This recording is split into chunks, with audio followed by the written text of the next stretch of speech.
business. The only detriment I can think that is in a family business is that I feel an enormous responsibility to try to earn my job every day. For people to know, I want people to forget that I am a family member in that business, because I want them to see me as the true person who actually deserves the job.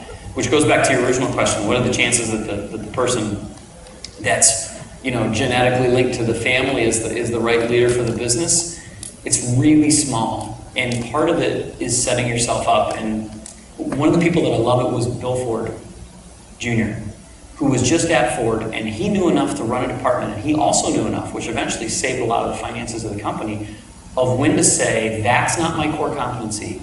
That guy's better, Alan Mullally. I'm going to step aside and bring him in. That made Bill Ford Jr. one of the best family business people that could ever do, because it took a huge person to not stay in and say, I'm the hero. It took an enormous, to be able to step aside, to be able to delegate. I think that if there's any detriment, it's my own learning over time and making sure that I do that and staying focused, make sure I earn the job every day, make sure that I continue to delegate to people who are way better at things than I am. It's just a matter of who's doing what, who's in charge, and what culture. First, in my opinion, first you need to get the right people on the bus, and then you get the bus moving in a specific direction.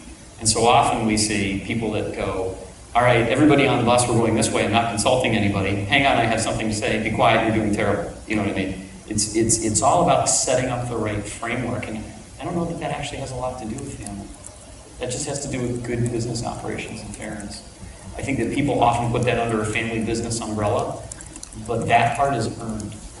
You know what I mean? I can't pay people to respect our group decisions. They do or they don't.